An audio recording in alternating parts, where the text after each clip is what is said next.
Radio मानव रचना 107.8 FM में हूं दीक्षा आपके साथ और एक बार फिर से हम लेकर आ गए हैं प्रोग्राम जिसका नाम है सुरक्षा संवाद। इस खास कार्यक्रम को हम आपके लिए लेकर आते हैं फरीदाबाद पुलिस के साथ मिलकर, जहां हमारे एक्सपर्ट आपकी सेफ्टी और सिक्योरिटी दोनों के बारे में ही बात करते हैं। आज जिस विषय के बारे में हम बात करने वाले हैं वो एक ऐसा विषय है जिससे हर कोई रिलेटेड है और हर कोई बचना भी चाहता है, साइबर फ्रॉड। हर बार हम साइबर फ्रॉड के बारे में जब बात करते हैं तो हमारे मन में ये आशंका होती है कि शायद हमारे साथ ऐसा नहीं होगा, लेकिन सुबह उठकर जब हम अखबार देखते हैं तो हज़ारों ऐसे केसेस सामने आ जाते हैं। इंस्टाग्राम रील्स इनसे भरी हुई हैं, लोग अपने एक्सपीरियंसेस शेयर करते हैं, न्यूज़ में अक्सर ये मुद्दा छाया होता है क्योंकि इस छोटे से सेल फोन में हमारी पूरी दुनिया है, जिसमें हमारा बैंक बैलेंस भी है। हम अक्सर कैश रखते थे कुछ साल पहले तक, लेकिन अब हम उसका भी इस्तेमाल कम करते हैं क्योंकि हम सब कुछ ऑनलाइन पे करते हैं। डिजिटली हम बहुत आगे बढ़ गए हैं, लेकिन शायद डिजिटली सेफ्टी को हम ज़्यादा तवज्जो नहीं दे रहे हैं।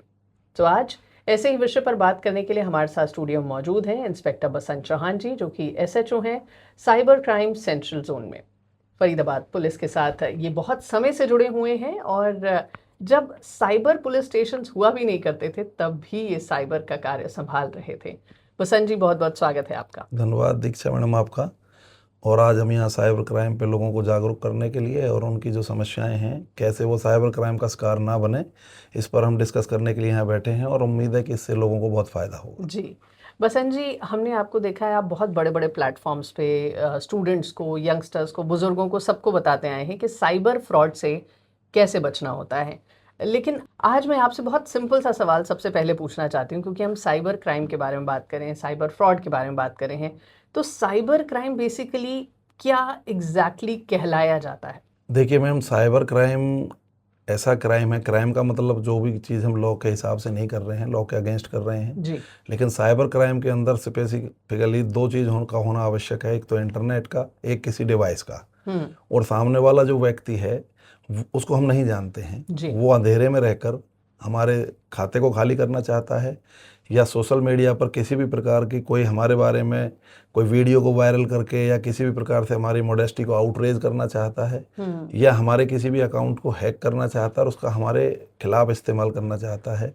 तो इस प्रकार से अगर कोई व्यक्ति किसी डिवाइस का इस्तेमाल करके जिसमें इंटरनेट का यूज़ किया गया हो, और वो डिवाइस कंप्यूटर भी हो सकती है, फ़ोन भी हो सकता है, और इस प्रकार का कार्य करे जो लॉ के अनुसार ठीक नहीं है, जिससे हम साइबर क्राइम कहते हैं। जी बिल्कुल, यानी एक इंटरनेट कनेक्शन और एक फ़ोन, लैपटॉप या टैब जो होता है, जो डिवाइस हम अक्सर इस्तेमाल करते हैं लोगों से जुड़ने के लिए, अपने एंटरटेनमेंट के लिए, अपनी बैंक की ट्रांजैक्शन करने के लिए, अगर ये दोनों चीज़ें आपके पास हैं तो साइबर फ्रॉड के शिकार आप हो सकते हैं। बसंत जी, अगली चीज़ मैं आपसे जानना चाहूँगी, सबसे कॉमन साइबर फ्रॉड कौन सा है जो आज के समय में चल रहा है? क्योंकि आप पिछले 6-7 सालों से, जब हम साइबर फ्रॉड या साइबर क्राइम के बारे में ये शब्द इस्तेमाल भी नहीं होता था, तब से आप इस फील्ड से जुड़े हुए हैं। तो क्या है सबसे ज़्यादा देखा जाने वाला साइबर क्राइम या फ्रॉड? देखिए मैडम, मेरा मानना यह है कि साइबर फ्रॉड को करने के लिए साइबर फ्रॉडस्टर्स को हर हालत में पैसा चाहिए। जी। वो तरीका कोई भी अपना सकते हैं, आप में डर पैदा कर सकते हैं, आपके अकाउंट को हैक कर सकते हैं, आपके खाते की जानकारी वो किसी भी प्रकार से इकट्ठी कर सकते हैं और आपको बातों में बहला फुसला कर आप ही से आपकी जानकारी वो इकट्ठी कर सकते हैं फ़ोन कॉल के द्वारा। लेकिन उनका अंतिम उद्देश्य सिर्फ और सिर्फ आपका पैसा ही ठगना होता है, जिसके लिए वो अनेक तरीके इस्तेमाल कर सकते हैं। जैसे कि आज की डेट में जो फ्रॉड चल रहे हैं, डिजिटल अरेस्ट है, जो वर्ड काफ़ी हमारा सुना हुआ है और बार बार हम इसको कह रहे हैं, इन्वेस्टमेंट फ्रॉड है, हनी ट्रैप है, रिमोट एक्सेस है जिसमें APK फाइल आती है और हम लिंक क्लिक करते हैं तो हमारा एक्सेस फ़ोन का चला जाता है और उसके बाद वो हमारा खाता खाली कर देते हैं। जॉब स्कैम्स हैं, इस तरह ये हज़ारों हो सकते हैं। जी। तरीके कितने भी हो सकते हैं, लेकिन ये बेसिकली दो शब्दों में सिमटा हुआ है, नीड और ग्रीड। आदमी की ज़रूरत और आदमी का लालच। 90% जो फ्रॉड हो रहा है वो ग्रीड पर हो रहा है और 10% जो फ्रॉड हो रहा है वो ज़रूरत में हो रहा है। मैं इनको भी थोड़ा सा बाइफरकेट कर देता हूँ। ग्रीड क्या है कि मैं जल्दी से जल्दी अपने पैसे को कहीं इसी जगह इन्वेस्ट करूँ जो डबल हो जाए। बिल्कुल। और ज़रूरत क्या है, मुझे कहीं नौकरी चाहिए, मुझे बीमार हूँ, कहीं किसी डॉक्टर को दिखाना है, उसके लिए मैं कोई वेबसाइट देखूंगा, वहाँ से मैं जो पॉपअप्स आते हैं वहाँ से गलत नंबर ले लूंगा या गलत वेबसाइट का इस्तेमाल कर लूंगा, तो मैं एक नकली पेज पर चला जाऊंगा और वो मेरे से जानकारी हासिल करके मुझे ही ठग लेंगे। बिल्कुल बिल्कुल। और लोगों को पता भी नहीं होता कि गूगल पे वो सर्च कर रहे हैं जो नंबर, वो नंबर गलत है और वो किसी फ्रॉडस्टर का है। तो बसंत जी, शुरू करते हैं उन फ्रॉड्स के बारे में जो जनरली होते हैं। डिजिटल अरेस्ट को लेकर मिनिस्ट्री ऑफ होम अफेयर्स की तरफ से कॉलर टोन भी चल रही है, सबके फ़ोन पे सुनाई देता है कि डिजिटल अरेस्ट नामक कोई चीज़ नहीं होती। कोई आपको कॉल करे, इस तरीके से वीडियो कॉल करे, तो आप ना उसके जाल में फंसे। लेकिन फिर भी हमने देखा है अक्सर डिजिटल अरेस्ट में बहुत जो एक सोफिस्टिकेटेड लेवल पे कोई बुज़ुर्ग रिटायर हुए हैं या जिनके पास फाइनेंशियली काफ़ी बैक उनकी स्ट्रॉन्ग है, बच्चे बाहर रहते हैं, एक बड़े से घर में हस्बैंड वाइफ रह रहे हैं, ऐसे लोगों को बहुत काबू किया जाता है। और अकेले बुजुर्ग हों तो वो बहुत ही आम शिकार होते हैं। तो हम क्यों नहीं उनको समझा पा रहे हैं कि डिजिटल अरेस्ट होता है? कितनी अवेयरनेस चल रही है इसको लेकर? देखिए मैडम, इसकी जो मुझे लगता है कि आपने क्वेश्चन किया क्यों नहीं समझा पा रहे हैं, उसका एक रीज़न है जी। कि जो ज़्यादा एज के व्यक्ति हैं उनके लिए अखबार पढ़ना और टीवी देखना दोनों दो भर काम हो जाते हैं जी। और मोस्टली लोग जो हैं अपने शौक के हिसाब से कोई रेडियो सुनता है, कोई नहीं भी सुनता है। जब हम एक एज पर आ जाते हैं पर्टिकुलर, तो हमें सुनना भी कम हो जाता है, हमारी समझ में भी चीज़ें कम आनी शुरू हो जाती है और हमारा सोचना भी बहुत मध्यम हो जाता है। तो इसीलिए वो उन लोगों को शिकार बना रहे हैं जो पहले बहुत अच्छी नौकरी पर या बहुत अच्छे प्लेटफॉर्म पर रहे हैं, बहुत पैसा कमाया है और अब रिटायर हैं। बिल्कुल। तो उनमें वो बहक का माहौल पैदा कर देते हैं। जो भी डिजिटल अरेस्ट शब्द है, ये एक क्रिएट किया हुआ है। डिजिटल अरेस्ट जैसी कोई चीज़ है ही नहीं। कोई भी सरकारी एजेंसी, कोई भी ईडी हो गई, सीबीआई हो गई, पुलिस हो गई, साइबर पुलिस हो गई, कभी भी किसी को कॉल व्हाट्सएप पे वीडियो कॉल या किसी भी माध्यम से सोशल मीडिया प्लेटफॉर्म से कोई कॉल नहीं करती है, ना ही उनसे किसी भी प्रकार का कोई वार्तालाप करती है, ना ही नोटिस भेजती है। तो ऐसे जो लोग हैं, जो आपने कहा है कि फिर उनका कैसे बचें, उसके लिए हमारी ministry of home affairs Bharat सरकार ने डबल ओटीपी का एक सिस्टम चालू किया है जी। तो जो उनके बच्चों को समझना चाहिए, जैसे कि मेरे पिता हैं, आज 74 ईयर्स के हैं, तो वो नहीं इन चीज़ों का ध्यान रख पाते हैं। तो मैं खुद बैंक में गया हूँ और बैंक में जाके मैंने डबल ओटीपी सिस्टम लागू करा लिया है। अब वो कोई भी यूपीआई पेमेंट करेंगे या खाते से पेमेंट करेंगे तो बिना मेरे ओटीपी दिए वो संभव नहीं हो पाएगी। ओके। मतलब जब तक आप उनके बेटे यानी उनका कोई भी रिलेटिव जो वहाँ पर नाम जिनका रजिस्टर है, जब तक उनके पास दूसरा ओटीपी नहीं आएगा और वो शेयर नहीं करेंगे, तब तक वो पेमेंट नहीं हो सकती है। तो ये ख्याल मुझे जो लगता है बुजुर्गों का, उनके जो बच्चे हैं उनको ही रखना चाहिए, क्योंकि वो मैंने जो पहले बोला है, सोचने समझने में थोड़ा मध्यम हो जाते हैं और वो डर भी जल्दी जाते हैं। एब्सोल्युटली। उनको डराया भी बहुत जल्दी जा सकता है, तो वो अपने बच्चों की सिक्योरिटी के लिए ही, अपने परिवार को बचाने के लिए ही डर जाते हैं और वो डर के माहौल में ही उस पैसे को दे देते हैं। बिल्कुल। कभी उनसे कहा जाता है कि आपके बच्चों के साथ कुछ गलत हो रहा है या आपका पैसा जो है वो क्राइम एक्टिविटीज़ या फिर टेररिस्ट एक्टिविटीज़ में इन्वॉल्व है। ये बहुत कॉमन से कुछ ऐसे उन्होंने सिचुएशन बनाई होती है, पिक्चर पूरी ऐसी बना देते हैं सामने कि एक पुलिस स्टेशन है या एक अदालत चल रही है। वो इतना ज़्यादा प्रिपेयर्ड रहते हैं। क्या मानसिकता होती है साइबर फ्रॉडस्टर्स की? इतना दिमाग, ये क्या कोई पूरा गिरोह काम करता है या कुछ 4-5 लोग मिलके काम करते हैं? देखिए मैडम, ये जब शुरू हुआ था, जब तो ये कॉल सेंटर्स में काम करते थे जी। कॉल सेंटर्स गुड़गांव भी थे, हम जो अपने हरियाणा से लेके चलते हैं, इंटरनेशनल क्राइम है, नेशनल लेवल पे हो रहा है और सभी जगह है।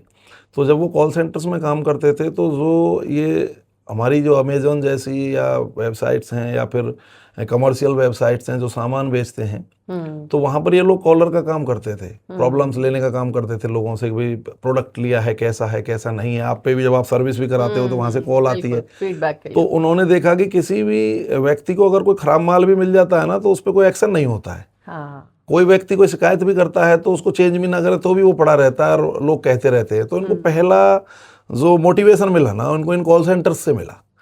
तो धीरे धीरे लोगों को देखते देखते वो मॉडिफाइड होता चला गया और आज जब वो ये देखते हैं कि भी एक तरीका फेल हो गया तो नया तरीका ईजाद कर लेते हैं और वो हमसे बात करके हमारी बातों से सारी बातों का अंदाजा लगाते हैं कि मैं डरूंगा जल्दी कि नहीं, हाँ, या मैं लालच में आऊंगा या मैं डर जाऊंगा, यार यानी मेरे पे उन्हें क्या तरीका इस्तेमाल करना है वो मेरी बातों से ही पता लगाते हैं। इतने ट्रेंड होते हैं। बिल्कुल। वो सोशल मीडिया को आप खुद ही अपने सोशल मीडिया को ओपन टू एवरीबॉडी कर रहे बैठे हैं। बिल्कुल। आप एक लाइक के लिए सभी साइबर फ्रॉडस्टर्स को इनवाइट कर रहे हैं। आप अपने फेसबुक पे, इंस्टाग्राम पे आप खुद से ही पोस्ट करे जा रहे हैं, आज मेरा बर्थडे है।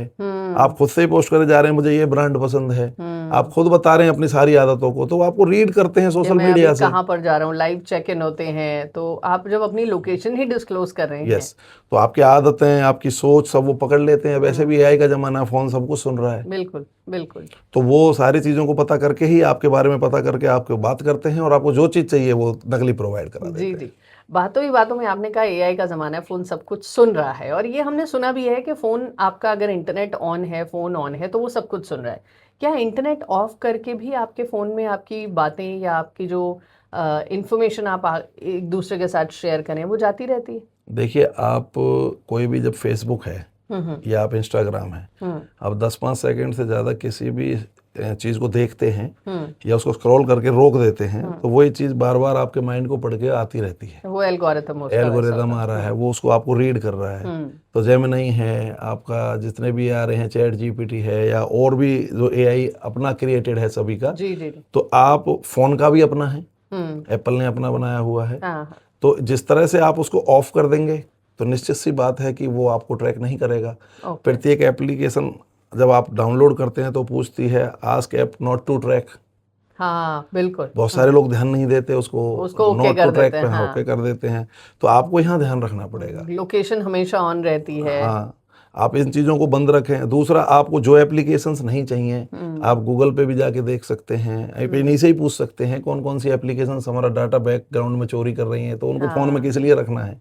तो आप अपनी ज़रूरत की एप्लीकेशन रखें। अब एक एप्लीकेशन तो मैं, मान लीजिए कोई फ़ोटो एडिट करने के लिए यूज़ कर रहा हूँ, और वो मांग रही है मेरी कॉन्टैक्ट्स हिस्ट्री को, और मांग रही है मेरे माइक्रोफोन का एक्सेस, तो मैं किस लिए उसको डाउनलोड करूँ? बिल्कुल। और हम वो फ्री की एप्लीकेशन के चक्कर में उसको सारी एक्सेस दे देते हैं। तो इससे बेहतर तो कोई अच्छी सी पेड एप्लीकेशन का इस्तेमाल करें जो थोड़ा पैसा ले, लेकिन हमारी इन सब चीज़ों को वो ना चोरी करे। जी बसंत जी, एप्लीकेशन की आपने बात करी। अब ये सिचुएशन मुझे लगता है कि हर किसी व्यक्ति के साथ होती है। उसे समझ नहीं आता कि अगर उसे एक ऐप डाउनलोड करनी है, सपोज अगर मुझे कोई टाइपिंग के लिए ऐप डाउनलोड करनी है, तो मुझे ये समझ नहीं आता मैं कौन सी ऐप डाउनलोड करूँ, कौन सी जेन्युइन है। तो जेन्युइन ऐप को कैसे पहचान सकते हैं? वो जो सबसे ऊपर आती हैं या वो जो सजेस्टेड आती हैं, किस तरीके से पहचानें? देखिए मैम, जो सबसे ऊपर आती हैं या सजेस्टेड आती हैं, उन तरीके से आप किसी भी ऐप के बारे में ये अंदाज़ा नहीं लगा सकते कि इनमें से कौन सी ऐप अच्छी है। जी। तो आप जिस भी कंपनी का इस्तेमाल कर रहे हैं या जिसकी भी एप्लीकेशन को आप इस्तेमाल कर रहे हैं, उसका एक स्पेसिफिक पेज होता है, स्पेसिफिक वेबसाइट होती है। उन्होंने क्या रिलीज़ किया है, क्या रिलीज़ नहीं किया है, उसके बारे में वहाँ एक कंप्लीट इन्फॉर्मेशन होती है आपकी। उनके टेलीफोन नंबर्स भी होते हैं, आप उनसे मेल पे भी द्वारा भी बात कर सकते हैं। तो आप उन्हीं से पूछिए, आप जिनकी एप्लीकेशन इस्तेमाल करना चाहते हैं, कि क्या आपने ये एप्लीकेशन इस वर्जन पे यहाँ पे डाली हुई है, नहीं डाली हुई है, iOS प्लेटफॉर्म पे हो या एंड्रॉयड प्लेटफॉर्म पे हो, या आप कहीं और से खरीद रहे हैं उसको, तो क्या मैं इसको खरीद रहा हूँ, ये सेफ है कि नहीं है। तो वो आपको अपने बारे में जो स्पेसिफिकेशंस हैं सारी चीज़ें बता देंगे, वो मैच करती हैं तो वो सेफ है, नहीं है तो नहीं है। पर इतना समय हर कोई लगाता नहीं है, तुरंत देखता है ऐप और डाउनलोड करिए और काम शुरू कर दिया, और अपना डेटा जो है वो सारे का सारा शेयर कर दिया। और फ़ोन में हमारी ऑलमोस्ट सारी दुनिया बसती है, आपकी फ़ोटोग्राफ से लेकर आपके बैंक की डिटेल्स, आपकी पर्सनल जानकारियाँ और आपकी ईमेल आईडीज़, हर चीज़ इसमें होती है। तो बसंत जी, यहाँ पर मैं आपसे अब सवाल जानना चाहती हूँ कि बच्चों की गेम्स, रोब्लॉक्स जैसी गेम का नाम मैं इसलिए लेना चाहूँगी क्योंकि बीच में न्यूज़ में बहुत छाया हुआ था, क्योंकि बच्चों को कहीं ना कहीं वो इतना हिप्नोटाइज कर देते हैं, या फिर कह सकते हैं इतना ज़्यादा उनको एक्साइटेड कर देते हैं कि वो अपने माँ बाप का लाखों रुपया लगा देते हैं उस चीज़ पर। तो ये कैसे होता है? देखिए मैम, जो आपने नाम लिया, बच्चों से भी और बड़ों से भी आज इससे सब इफेक्टेड है। बच्चे तो गेम खेल रहे हैं, बड़े इंस्टाग्राम पे रील स्क्रॉल कर रहे हैं, 24 घंटे फोन हाथ में रखते हैं, 16 17 घंटे मोबाइल पे रह रहे हैं। एब्सोल्युटली। तो ये बहुत वनरेबल हो गया कि किस तरह से हम अवॉइड करें बैड चीज़ों को या लिंक्स को। तो जो remote access and tax supports के नाम से जो आपका साइबर क्राइम चल रहा है, यही आज की डेट में सबसे खतरनाक है। जिसमें आपकी, जो थोड़ी देर पहले हम बात कर रहे थे, उसमें आपकी मोबाइल पर किसी भी व्हाट्सएप पर या टेक्स्ट मैसेज में, किसी भी मैसेज के अंदर, किसी भी फोटो के अंदर या अन्य किसी भी चीज़ के साथ जिसे आप पसंद करते हैं, उसमें एक मलवेयर डाल दिया जाता है और उस मलवेयर को भी इतना ग्रीवियस इंटेंसिटी ज़्यादा होती है कि वो 30-30, 35-35 डाल देते हैं उसमें इकट्ठे। अच्छा। तो वो आपके फ़ोन में एक चीज़ को ही नहीं, आपके पूरे फ़ोन में से आपके पासवर्ड समेत बहुत सारी चीज़ों को चुरा के ले जाता है। ओके। तो उस में जब आपको लगे कि आप किसी चीज़ के शौकीन है, कोई फ़ोटो देखने का शौकीन है, किसी पे शादी का कार्ड आ गया, किसी पे और कोई अटैचमेंट आ गई, दोस्त बातें कर रहे हैं, तो उसमें जैसे ही हम उसको क्लिक करते हैं तो हमारा फ़ोन का, हमारी डिवाइस का एक्सेस उनके पास चला जाता है। उसके बाद वो हमारी डिवाइस के साथ कुछ भी कर सकते हैं, जब वो वहाँ पर उधर वो डिवाइस चला ही रहे हैं। तो अगर हम इस बात का ध्यान रखें कि किसी ऐसे नंबर से जो हमारे पास सेव नहीं है, किसी ऐसी कमर्शियल वेबसाइट्स का नकली नाम रख के किसी ने कोई चीज़ हमें बेचने के लिए भेज दी है, या कोई और चीज़ हमें लालच दे दिया है कि आपका इनाम में ये चीज़ निकली है, इसको क्लिक करें, ये फॉर्म भरें, तो हम अपनी, जो मैंने थोड़ी देर पहले बोला, ग्रीड को छोड़ दें। वो ग्रीड किसी भी चीज़ की हो सकती है, डिस्काउंट की भी हो सकती है, डिस्काउंट की भी हो सकती है, एक महिला का कोई फोटो देखने की भी हो सकती है। मतलब सारी चीज़ों को आप सभी समझते हैं, तो मैं इस चीज़ को कह रहा हूँ कि उसको क्लिक ना करें। और अगर आप क्लिक नहीं करेंगे, उसको डिलीट कर देंगे, तो ऐसा नहीं हो सकता। ऐसा कोई जादू नहीं है जब तक आप गलती नहीं करेंगे कि वो आपका अकाउंट हैक कर लेंगे। बिल्कुल, यानी छोटी छोटी चीज़ों से बड़ी बड़ी प्रॉब्लम्स में आप सिर्फ एक क्लिक में घिर सकते हैं, तो इसलिए क्लिक कर रहे हैं तो बहुत सोच समझ कर। इसका एक और पहचानने का तरीका है कि एपी के लिंक में आज की डेट में बहुत ज़्यादा चीज़ें आ रही हैं। तो .apk जहाँ भी लगा हुआ हो, जिसके भी पीछे लगा हुआ हो, वो मलवेयर है। अच्छा, उसको आपने क्लिक नहीं करना। जैसे शादी का कार्ड मैंने अभी बोला, इसी तरह .apk में वो किसी का भी नाम रख के कोई भी फाइल बना देंगे, कोई भी लिंक बना देंगे। उस लिंक को बहुत सस्ती 1,000, 2,000, 3,000 रुपए की एप्लीकेशन आ रही है जिनसे लिंक क्रिएट किया जा सकता है। 5-5 हज़ार रुपए की एप्लीकेशन आ रही है पेड, और उसी में हम मलवेयर को डाल देते हैं और हमारी जो सारा सिस्टम है वो कैप्चर हो जाता है। तो .apk जहां भी लगा हुआ हो, हमें उसको किसी भी हालत में क्लिक नहीं करना। वो बिजली बिल के साथ भी हो सकता है, वो वाटर बिल के साथ भी हो सकता है, बिल्कुल बिल्कुल, वो आपके चालान के लिए भी हो सकता है। गाड़ी का चालान कटा है, आपको पता ही नहीं है, पता आप है। तो गाड़ी लेके कहीं निकले ही नहीं है। तो उसके लिए भी हो सकता है, और शादी का निमंत्रण भी आपको हो सकता है। और शादी के कार्ड्स वाले काफ़ी केसेस हुए हैं हाल ही में, जब शादियों का बहुत सीज़न होता है, क्योंकि अब हर कोई शादी का कार्ड देने नहीं जाता है, तो फ्रेंड्स और फैमिली को कई बार ऑनलाइन इनवाइट कर लिया जाता है। सो यहाँ पर भी अगर .apk साथ में लिखा हुआ है तो बस उसको ध्यान रखिए कि उसको आपको क्लिक नहीं करना है। और उसको बसंत जी फिर हम डिलीट कैसे करें, क्योंकि क्लिक करेंगे तो लोगों को समझ नहीं आता, वो क्लिक करेंगे वो ओपन हो जाएगा। सो या तो पूरी चैट डिलीट कर दें। देखिए, सबसे पहले तो अब आप करना क्या, आपने लिंक को क्लिक कर दिया, लिंक को क्लिक करते ही वो आपने सेव कर लिया जी। वो सेव होते ही आपके बैकग्राउंड में कहीं फ़ोन में ऐसा नाम भी रख सकता है अपना कि जिसको आप पहचान ना पाएँ। डबल आपकी जो जहाँ पे आपके अकाउंट है, जो जिसके अंदर आपके नाम सेव हैं, कि मैंने जो मोबाइल नंबर सेव कर रखे हैं, कॉन्टैक्ट गैलरी के अंदर भी वो किसी का नाम रख के भी सेव हो सकता है। तो यानी वो अपने रूप ऐसा धारण कर लेगा जिसे आप पहचान नहीं पाएंगे। और आजकल ऑटोमेटिकली नाम आ जाता है। बिल्कुल आता है, वो डबल हो जाते हैं कई बार। जी। तो आपने करना क्या है कि आप अपने पहले तो सबसे अपने जितने कॉन्टैक्ट्स हैं ना, उनको अपने जीमेल पे सेव रखें, यानी जो भी मेल आईडी आप चला रहे हैं उस पर सेव करके रखें। और आप अपनी व्हाट्सएप की जो चैट हिस्ट्री है उसको दो रिट्राइव करते रहें, यानी सेव करते रहें, वॉलेटाइल मेमोरी बैकअप लेते रहें उसका। और आपकी जो ज़रूरी चीज़ें हैं उसको किसी पेन ड्राइव में कॉपी कर लें। उसके बाद उसको फैक्ट्री रीसेट कर दें फ़ोन को तुरंत। बिना फैक्ट्री रीसेट करे उस फ़ोन से वो मलवेयर किसी भी तरीके से नहीं जाएगा। यानी सारा डेटा आपको जो है वो स्टोर करना है कहीं और आप अपने लैपटॉप में स्टोर करें या किसी पेन ड्राइव में या अपनी हार्ड ड्राइव में, कहीं पर भी। पेन ड्राइव में ही लेना चाहिए। अगर लैपटॉप में भी आप डायरेक्ट ट्रांसफ़र करेंगे तो वो वहाँ भी ट्रांसफ़र हो जाएगा। अच्छा, वहाँ भी हैकिंग का सिस्टम है, पेन ड्राइव में आप उसको ट्रांसफर और जब भी उसको वहां से कहीं कॉपी करके करें तो उसको अच्छे से किसी एंटी मलवेयर से पहले से देख लें और उसको साफ करें और फिर आगे उसको ले जाएं। अन्यथा आप कॉन्टैक्ट्स का इस्तेमाल करें, व्हाट्सएप का डाटा है और तो बहुत सारी फाइल्स होती हैं, उनको आप सेव कर लें और यूज़ करें उनको। जी, अपने आप में थोड़ा मुश्किल है ये सारी चीज़ें करना, बट मुझे लगता है ये करनी बहुत ज़्यादा ज़रूरी है। एक बसंत जी, बहुत कॉमन समस्या आती है, बहुत सारे लोग अपना फ़ोन जब ख़राब हो जाता है उसको ठीक करने शॉप पे देते हैं। अब आपने एक दुकानदार पर भरोसा करके अपना फ़ोन दे दिया, क्योंकि अब वो फ़ोन चल नहीं रहा है, ऑन नहीं हो रहा है, तो आप डेटा सेव भी नहीं कर पा रहे हैं, अचानक से ख़राब हो गया, सपोज़ गिर गया या पानी में गिर गया, तो आप जब वहाँ फ़ोन देते हैं तो अब आपको कैसे ध्यान रखना चाहिए, क्योंकि वहाँ तो सारा डेटा बहुत इजीली लीक हो जाता है। देखिए मैडम, इसका तो सॉल्यूशन यही है कि आपका जब फ़ोन वहाँ पे बन रहा है तो आपको वहाँ हाजिर रहना चाहिए। अच्छा जी। कोई इतनी लंबी चौड़ी चीज़ नहीं है हम्म।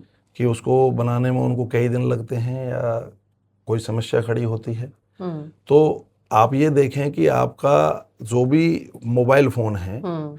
उसका जो डाटा है, अगर आपका एंड्रॉयड हो या आईओएस हो आपका, हम्म। आप कहीं भी अगर उसे नई जगह लॉगिन करते हैं तो वहाँ हम्म। से उस फ़ोन से वो डाटा नए फ़ोन में चला जाता है। ओके। अगर आपको लगता है कि उस फ़ोन के अंदर ऐसा डाटा है हम्म। कि जिस डेटा को उसके पास जाने से आपको कोई सुरक्षा या समस्या खड़ी हो सकती है भविष्य में, हम्म। तो आपको वहाँ लॉगिन उसको नए मोबाइल फ़ोन में कर लेना चाहिए या परिवार के फ़ोन ओके। में कर लेना चाहिए। जैसे व्हाट्सएप को लॉगिन करेंगे तो वो वहाँ चला जाएगा हम्म। और वहाँ से उसको डिलीट कर देना चाहिए। अच्छा। बसंत जी, क्या ऐप डिलीट करने से, जैसे अगर हमारे फ़ोन में कोई दिक्कत आ रही है और हमें वो फ़ोन ठीक करने देना है, तो क्या हम अपनी वो सारी ऐप्स डिलीट करके दे दें? जैसे बैंक की ऐप है या व्हाट्सएप है, ये सारी ऐप्स डिलीट करके फ़ोन ठीक करने दे दें तो फ़ोन सेफ रहेगा? नहीं मैम, आपको जो भी फ़ोन आप दे रहे हैं वहाँ पर, हम्म। मेरा सुझाव तो यही है कि आप जो भी फ़ोन इस्तेमाल कर रहे हैं उसमें पहले तो बैंक में जो रजिस्टर्ड नंबर है ना, उस नंबर पे वो एप्लीकेशंस चलाएं ही ना। अच्छा। आपका नंबर तो ओटीपी तो उसी पे आएगा। हम्म। आप जिस नंबर पे ओटीपी ले रहे हैं आपका सभी का आईएमईआई डबल है, हम्म। तो आप क्यों ना उस सिम को ही निकाल लें उसमें से। हम्म। फिर ओटीपी दोगे नहीं तो वो करेगा नहीं नहीं, कैसे? सिम तो सपोज हमने निकाल ली, लेकिन फिर भी क्या हमको ऐप डिलीट करना, जैसे बहुत सारी फोटोग्राफ्स की ऐप होती है या कोई एडिटिंग की ऐप है, अब उसमें डेटा सेव होता रहता है, तो क्या हम वो जब फ़ोन सपोज थोड़ा हैंग कर रहा है तो हम वो ठीक करने से पहले वो सारी 5-6 जो ऐप्स हैं हमारी जिसमें हमारा डेटा है हम उसको डिलीट कर लें, क्योंकि उसमें हमारा नंबर और हमारी मेल आईडी तो है, तो अगर हम दोबारा लॉगिन करेंगे तो वो ठीक ठाक वापस आ जाएगा। तो क्या वो ऐप डिलीट करना एक ऑप्शन है? मैम, ऐप डिलीट करने की बजाय हमें वो डाटा या तो डिलीट करना चाहिए या कहीं और सेव करना चाहिए जिससे हमें दिक्कत हो सकती है। ओके। एप्लीकेशन से कोई कुछ नहीं कर सकता है। अच्छा, एप्लीकेशन से कोई कुछ कोई नहीं। लॉगिन करेगा, टू फैक्टर ऑथेंटिकेशन चालू होगी, आप पे बिना ओटीपी आए लॉगिन नहीं हो सकता है। मैं फिर वो बार बार कह रहा हूँ, जी। आपके कहीं भी किसी सिस्टम में कोई एंट्री करेगा तो आपके रजिस्टर्ड नंबर या मेल पे ओटीपी जरूर आएगा। ओके, तो तो उसका आप, ध्यान रखना है। हाँ, आपने कोई पहले से कोई ऐप चलाई हुई है और उस ऐप के अंदर फोटोज हैं और कुछ ऐसे फोटोज हैं जिनको जो हमें समस्या खड़ी कर सकते हैं, पहले तो वो फोटोज वहाँ होने ही नहीं चाहिए। और बिल्कुल। अगर हैं भी तो आपको उनको हर हालत में पहले डिलीट कर देना चाहिए या उनको मूव कर देना चाहिए कहीं ना कहीं, फिर भी आप रखना चाहते हैं। नहीं तो मेरा तो सुझाव ये है कि किसी भी कीमत पर हमें किसी भी ऐसी डिवाइस में या किसी ऐसे प्लेटफॉर्म पर जहां से कोई भी किसी को चोरी कर सकता है, हम अपने पर्सनल प्राइवेट फोटोज कभी क्लिक ही नहीं करने चाहिए बिल्कुल, एब्सोल्युटली, ये और तो मैं सेव भी। ही नहीं करने जी चाहिए। जी, और खास तौर पर से मैं ये कहना चाहूँगी यंगस्टर्स को, जो यंग गर्ल्स होती हैं, लेडीज होती हैं, उनके साथ बहुत ब्लैकमेलिंग होती है इस चीज़ को लेकर, तो उनको बहुत ध्यान रखना चाहिए। जब एक चीज़ आई गई है तो मेरा एक अभी एपिसोड ध्यान में आ रहा है जी। कि मैं अभी सोनीपत साइबर एसएचओ था पीछे, जी। तो वहाँ पर एक महिला आती हैं, उनका जो फेसबुक की आईडी थी वहाँ से जो प्रोफाइल उन्होंने लगाई हुई थी फोटो, चेहरा लिया उनका और चेहरा लेने के पश्चात उसको मॉर्फ कर दिया, यानी उनकी ओके, बॉडी मतलब उनकी किसी और की लगा दी, शक्ल वहां से ले ली, ले ली लेकिन बॉडी और किसी और। बॉडी किसी और की लगा दी। तो वो फोटो उन्होंने बिल्कुल नेक फोटो कन्वर्ट कर दी और जो उसके बेटा था बेटी थी उनको भेज दी और उनके फ्रेंड्स को भेज दी। अच्छा। अब ना तो बेटा स्कूल जा रहा है ना बेटी स्कूल जा पा रही है।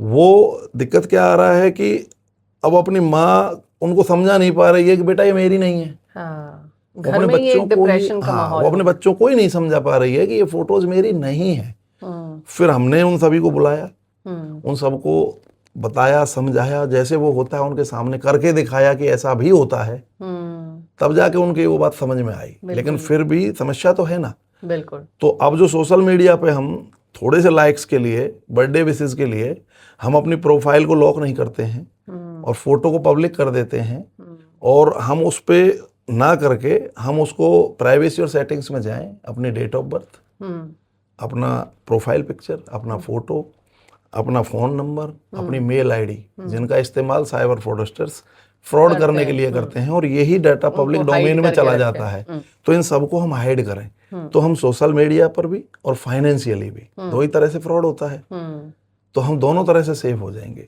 बेसिकली ये बहुत इंटरकनेक्टेड है। मैं छोटे से तरीके से आपको समझाना चाहूँगा कि जब हम बैंक अकाउंट खोलने जाते हैं या हम कोई सोशल मीडिया पे अकाउंट खोलते हैं तो दीज आर सिमिलर थिंग्स हम वहाँ पर भरते हैं। बिल्कुल।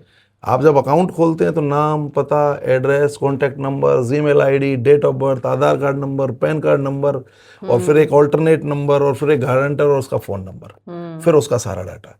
तो यही तो हम एक अकाउंट बैंक का खोलते हैं, और उनको बेसिकली क्या चाहिए, यही इन्फॉर्मेशन चाहिए। बिल्कुल। जैसे ही हम सोशल मीडिया पर अकाउंट खोलते हैं तो वहाँ भी हम अपनी फ़ोटो, नाम, पता, एड्रेस, डेट ऑफ बर्थ, ठीक है, और अपना आइडेंटिटी भी देते हैं वहाँ पे। तो आइडेंटिटी थेफ्ट करना, आपका यूपीआई रिलेटेड सारा डेटा थेफ्ट करना, बिल्कुल, आपकी जो भी चीज़ें हैं, आधार कार्ड, पैन कार्ड होगी, डेट ऑफ बर्थ होगी, मोबाइल नंबर हो गया, और एंड में ओटीपी थेफ्ट करना, वो एक्सेस लेना पड़ेगा आपके फ़ोन का। तो ये सारी चीज़ें मैं सोशल मीडिया पे ओपन छोड़ दूंगा, बिल्कुल, तो वो वहाँ से चोरी कर लेंगे। बैंक से ऐसा कुछ नहीं है कि उसके बेस से चोरी हो रहा है, ये सोशल मीडिया से थेफ्ट हो रहा है। वो आपकी आदतें चोरी कर रहे हैं, वो आपके आइडेंटिटी थेफ्ट कर रहे हैं, वो आपकी इंफॉर्मेशन थेफ्ट कर रहे हैं, सामने ओपन है। तो इस चीज़ों को देख के, दोनों चीज़ों पर अगर वहाँ हम उनको एडिकेट्स का पालन करें, वहां पर हम डेट ऑफ बर्थ मेरी किसी को, मेरे फैमिली को सबको पता है, वो मुझे बर्थडे विश कर बाहर वालों को क्यों बतानी। या फिर आप ऐसे ग्रुप्स बना लें जिनको आप फॉर श्योर जानते हैं कि 50 आदमी मेरे नॉन हैं, इस ग्रुप के लिए ओपन कर दें। वो तो सब कुछ उपलब्ध है, 50 का बनाएं, 100 का बनाएं, 200 का बनाएं, 300 का बनाएं, 5000 का ही बना लें, लेकिन ऐसे बनाएं पता है ये ठीक है, और बाकी लोगों को उसमें शामिल ना करें। जी जी बिल्कुल। तो उन्हीं को फोटो दिखाएं, उन्हीं को अपना, और उनको भी वो डेट ऑफ बर्थ वगैरह दिखाने की जरूरत नहीं है। जो मेरा अपना होगा उसको मेरी डेट ऑफ बर्थ याद होगी, वो मिस कर ही देगा, और उनको पता भी चल जाएगा। हाँ, तो ये सारी चीजें बड़ी वनरेबल हैं और बड़ी समस्यात्मक हैं, इनको हम एडिकेट्स का पालन करें, छिपा के रखें। तो बसंत जी, छिपाने वाली बात तो एक आम इंसान के लिए ठीक है, लेकिन ये जो व्लॉगिंग का ट्रेंड चल गया है, डेली व्लॉग्स जो कर रहे हैं लोग, अपने घर का पूरा सिस्टम बता रहे हैं कि आज हमने ये गोल्ड खरीदा, आज हम यहाँ प्रॉपर्टी खरीदने गए, ये सारे जो व्लॉगिंग चल रही है, ये कितनी खतरनाक होती है? ये भी उतनी ही खतरनाक होती है कि आप सब कुछ बता रहे हैं अपनी लाइफ के बारे में? देखिए मैडम, उनका तो धंधा ही वो है, इनकम बहुत स्ट्रांग है उसमें। वो ब्लॉगिंग से ही सब कुछ कमा रहे हैं, और उन्होंने अपने उस अकाउंट को बचाने के लिए भी और उस अकाउंट को चलाने के लिए भी बड़े अच्छे अच्छे एक्सपर्ट रखे हुए हैं। अच्छा, उन्होंने एक्सपर्ट्स वही मैनेज करते हैं उनके अकाउंट्स को। आप एक छोटे से बिजनेसमैन को या पॉलिटिशियन को या आप छोटे से आप ब्लॉगर को ही कह लीजिए, किसी के पास भी जाओगे तो वो आपको ना 4-5 नाम गिना देगा जिनको सैलरी दे रहा होता है। हाँ, एक टीम होती है, एक टीम होती है, तो वो हर चीज को मैनेज करती है। जैसे ही उनके अकाउंट से कोई समस्या होती है ना, वो पुलिस को सीधा फोन करते हैं कि हमें आज ये समस्या आ रही है। छोटी मोटी चीजें, कोई कुछ गलत लिख रहा है, गंदा लिख रहा है, उनसे फर्क नहीं पड़ता, क्योंकि उनको तो फॉलोअर्स चाहिए। अगर वो हट गई तो फिर उनको कुछ नहीं मिलेगा, ट्रोलिंग से कोई खास फर्क। तो मेरे और आपको क्या मिल रहा है? हमको तो ना कोई टीम मैनेज कर रही है, ना हम किसी को सैलरी, हमें तो अपनी सैलरी में गुजारा करना पड़ता है। बिल्कुल। तो हम क्या कर सकते हैं कि हम अपना फोटो, हम अपने उनकी सेविंग प्राइवेसी सेटिंग्स में जाकर उनको अच्छे से मैनेज करें। हमें खुद ही करना पड़ेगा, इसके लिए हमारे पास कोई एक्सपर्ट नहीं है, और जो हमारे साथ आज एक्सपर्ट हैं वो बता रहे हैं। तो इस बात को प्लीज समझिए कि अपने अकाउंट को, अपने सोशल मीडिया अकाउंट को पब्लिक मत कीजिए। बहुत मुश्किल हो जाएगा अगर आपने पब्लिक कर दिया, क्योंकि सारी इन्फॉर्मेशन लीक होती है, आपकी डेट ऑफ बर्थ से लेकर आपकी मेल आईडी तक, और फिर हैक करना एक बहुत ईजी टास्क हो जाता है हैकर्स के लिए। बसंत जी, अब बात करते हैं अकाउंट में अचानक से पैसे आ जाना। ये भी एक समस्या है आज के समय में, क्योंकि अकाउंट से जब पैसे अचानक से जाते हैं वो तो साइबर फ्रॉड होता ही है, लेकिन लोग इस बात से खुश हो जाते हैं कि अरे पैसे आए ही तो हैं, बट उसके बाद अकाउंट फ्रीज भी हो जाता है। बहुत सारे ऐसे लोग हमारे देश में हैं जिनका अकाउंट में पैसे आए हैं और उनका अकाउंट जो है वो फ्रीज हो गया है। तो ऐसी परिस्थिति में वो क्या करें, क्योंकि उनकी कोई गलती नहीं है, उन्होंने कहीं से पैसे ठगे नहीं है, पर वो फ्रॉडस्टर की कैटेगरी में आ गए। देखिए मैडम, ये एक इंटरकनेक्टेड चेन है, मैं थोड़ा शुरू से शुरू करूंगा। जी जी। मान लीजिए आपके साथ कोई फ्रॉड हो जाता है जी, तो आप बेसिकली अब तो बार बार रिपीट करने की जरूरत नहीं है, आप 1930 कॉल करेंगे। दो ही तरीके से होता है, सोशल मीडिया फ्रॉड या फिर फाइनेंशियल फ्रॉड। जी। अगर आपके सोशल मीडिया फ्रॉड हुआ है तो आप www.cybercrime.gov.in पर जाके अपनी एक कंप्लेन लॉन्च कर सकते हैं, या फिर आप अपने पुलिस स्टेशन में किसी में भी जाकर अपनी कंप्लेन को दे के आ सकते हैं। जी। अगर आपके साथ फ्रॉड होता है फाइनेंशियल, तो आप 1930 विदिन 78 आवर्स कॉल कर सकते हैं। आफ्टर 78 आवर्स आपको फिजिकली जाके कंप्लेन करनी पड़ेगी। ओके। तो जब भी आप कंप्लेन करते हैं 1930 पर, तो 1930 जो हमारे MHA का प्रोग्राम है 24/7 काम करता है। उसके साथ सभी इंटरमीडियरीज, बैंक्स, सभी पुलिस स्टेशन देश के जुड़े हुए हैं। जी। जैसे ही हम वहाँ कॉल करते हैं तो वो हमसे हमारा बैंक कौन सा है, यूपीआई रेफरेंस नंबर, जब आप यूपीआई ट्रांजैक्शन करते हैं तो एक रेफरेंस नंबर जनरेट होता है जी 14 अंकों का। आपसे वो पूछते हैं आपका बैंक कौन सा है और आप कहाँ रहते हैं। इन सारी चीज़ों को पूछ के वो फ़ोन रख देते हैं। इतने में हमारा बैंकिंग सिस्टम एक्टिवेट हो जाता है। अब वो पैसा, मान लीजिए आपका एसबीआई बैंक में अकाउंट है जी और वो आगे एचडीएफसी बैंक में ट्रांसफर हो गया। अब ये मुझे पूछने के लिए वो कहाँ ट्रांसफर हुआ, मुझे तो बैंक को ही मेल करना पड़ेगा। बिल्कुल। लेकिन उस सिस्टम को पता है कि ये पैसा कितनी लेयर्स में गया और कहाँ गया, चाहे वो 50 बैंकों में घूम जाए पूरे देश में, लेकिन वो सिस्टम को पता है। तो जैसे ही आप कॉल करते हैं तो वो सिस्टम एक्टिवेट हो जाता है और वो जिस जिस अकाउंट में पैसा जाता है वो सारा डेबिट फ्रीज होता चला जाता है। ओके। वो 3 तरीके से होता है। एक डेबिट फ्रीज, यानी अकाउंट में पैसा आ तो सकता है लेकिन जा नहीं सकता। एक लियन होता है, यानी मान लीजिए आपके अकाउंट से पैसा निकल के मेरे में आ गया और आपके में गया था लेकिन है नहीं, तो वहाँ लीन मार्क्ड हो जाता है। भी करके अगर गया है हाँ, तो लीन मार्क्ड हो जाता है। यानी 10,000 रुपया था, मेरे पास 10,000 आ गया, आपके पास बचा नहीं, तो जब भी 10,000 आपके खाते में आएगा वो माइनस हो जाएगा। ये लीन होता है। और एक होता है होल्ड, यानी मेरे पास पहुंच गया 10,000 तो अब मेरे खाते में वो होल्ड हो गया, यानी अब मैं उस पैसे का इस्तेमाल नहीं कर सकता। ये 3 चीजें होती हैं बेसिकली।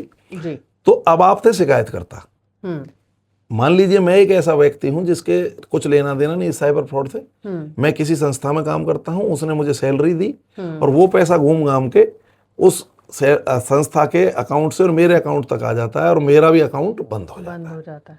अब 2 तरह के विक्टिम हो गए। एक तो आप हो गए कंप्लेनेंट विक्टिम कि आपके खाते से पैसे उड़ गए थे, आपने 1930 कॉल किया और वो पैसा घूम के कहीं फ्रीज हो गया। हाँ।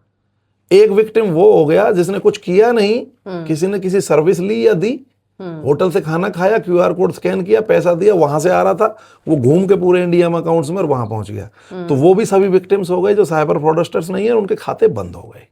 ओके, मतलब वो एक शॉप चला रहा है लेकिन वो भी कनेक्टेड हो गए। तो अब इन दोनों चीजों के लिए हमारी मिनिस्ट्री ऑफ होम अफेयर्स ने एमआरएम और जीआरएम, एमआरएम हमारा है मनी रेस्टोरेशन मॉड्यूल और जीआरएम है ग्रीवेंस रेस्टोरेशन मॉड्यूल।